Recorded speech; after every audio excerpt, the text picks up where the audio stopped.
Here, lot for sale. So this is the Barangay Road in Burgos. So the total area is 1,855 square meter and the price is 550 per square meter. So this is the boundary. So this banana tree is the boundary. O niya ang kuanday dito sa Pikas pod.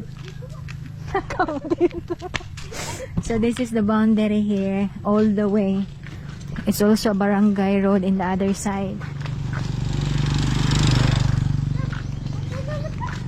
So as it says, the price is the total area is 1,855 square meter and the price is 550 per square meter and it's negotiable. Why do the buyer needs to buy this, Lorraine? Because it is near the road.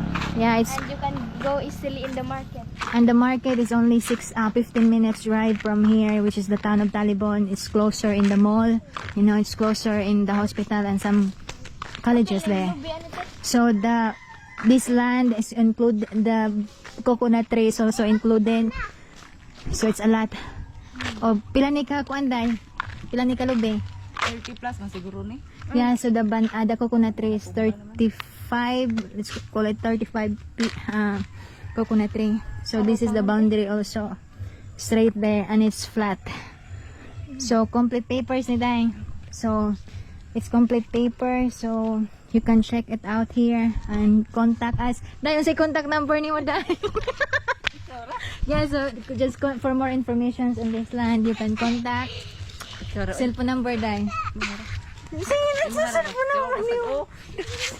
Cellphone number. Sige na. Cellphone number.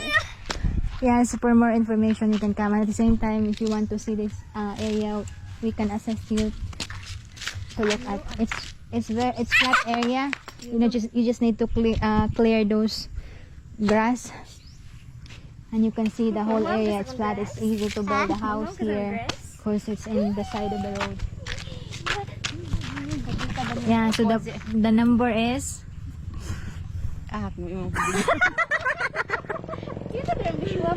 yeah, so for more information you can contact 0994 0994 usab guday banha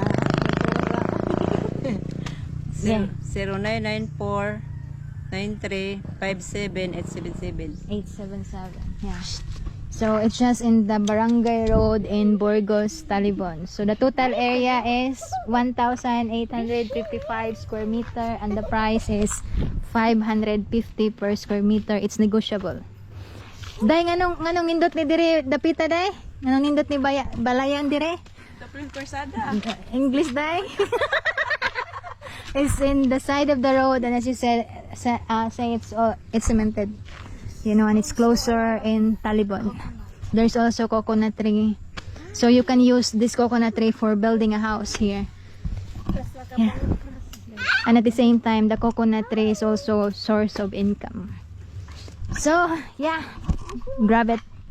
Have a great day and God bless. Bye-bye.